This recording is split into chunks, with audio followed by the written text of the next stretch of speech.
the last payment was due on Sunday, and you know, he's not chased me for it, and the reason he's not chased me is because he's got no intention of testing you this week, as he said he would. I don't think it's Terry. I think it's, to be honest, I think it's more Bobby. He's, you know. A couple of days later, Nick has set up a meeting with a rival team. He wants to move Adam to the A Championship, one step closer to Formula One. He doesn't want to spend more money staying with the performance team if they refuse to test Adam's car. If we can do this deal, I think we do it. Yep. OK.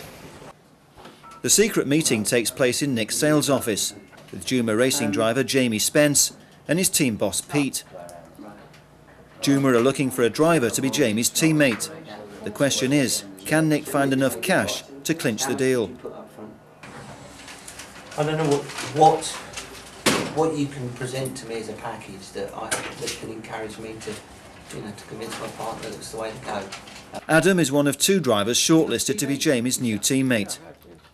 Driving the more powerful A car is a big attraction for Adam, who has lost all confidence in his current team. News that the scholarship prize money is also under threat has added to Adam's desire to move on. What do you reckon my chances are? For Rockingham, I said to Jamie Lord last night, I mean, obviously I've not said anything about who I'm talking to, but for Rockingham, I've told him the car will be running. Yeah. And that's for sure. But you wanted. So you actually do proper debriefs, do you? Oh yeah. We haven't done that much up to now, but our plan was when we had two cars, we'd always sit down with both drivers and analyse. Pete promises a quick decision, and the two men leave to consider their options. Superb. I've got a self-belief that, you know, I'm as quick as anybody, so I haven't got a problem who my teammate is. What do you think of Adam? It's difficult to say. You know, I'd never judge other drivers. I just get on doing my own thing. And if a guy's quicker than me, then believe me, I'll learn off him and be quicker than him in no time. A week later, the Juma deal has fallen through, and Nick has a cash flow problem that requires drastic action. Well, today we're about to go into a meeting with a company called Parity. I used to work for them until they unceremoniously sacked me. I went to court, and with the £40,000 that I won, they kindly began Marvellous Sports Management. I'm being a bit greedy, going back for some more, and as I'm well known there, I've got a bit of a stupid disguise on. I've grown this stupid beard, I've slicked back my hair, and I'm wearing glasses that I don't wear. Hopefully nobody will recognise me, and if all goes well, we'll come out with £30,000 at the end of it. Here goes. To be fair, you know, if you say we'll take Silverstone, I'll throw the second one in half price, because we value our customers, we want to look after them. If you did Silverstone for 20, you'd do Castle Combe for 5 or something, is that what you're saying?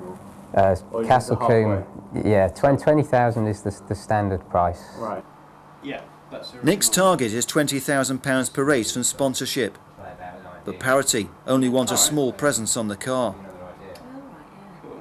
Adam he's got no money, which is unique in motor racing. You know, the usual thing is when people say they've got no money in motor racing, it means they've only got 10 grand for each race. Adam has no money. Rockingham, 3 grand. You know, I'll make a decision probably tomorrow morning for you on that. Yeah. And I'll give you a purchase order for that, and we're done, and I can probably arrange payments for you over the next, before the race. No problems. Yeah. In terms of the deal for Silverstone, I'm really looking at what point in the canon would you want us to sign that contract. Cool. Okay. Great. All right. Nice to meet you. Yeah, nice to meet you, Adam. All the best. Yeah, thank you. Thank you. Cheers. Thanks. Nice to meet you. Thank you. Indeed.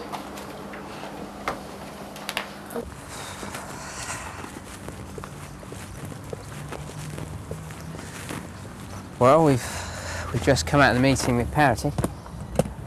Get rid of these stupid glasses now. I wasn't spotted, that was a good thing. I saw someone that I thought might recognise me, but turned the other way, and fortunately nothing came of it. I think he's going to do something. I think he's at least going to give us 3,000, but I'm a bit nervous as to whether he's going to give us the 20,000 for the last race at Silverstone. We're now at a stage really where I'm about 90 grand short of the budget, and we need to find it. We've got a few months. I've got a couple of deals. One's sort of 20,000 coming in, another one's 10,000, but we need a few more, and I'm starting to get a bit nervous. I'm sure we'll get there. I've got every faith in Nick, and I'm working really hard as well, so everyone's working really hard. So, you know, if you try hard enough, you always get there in the end, so I'm sure we will.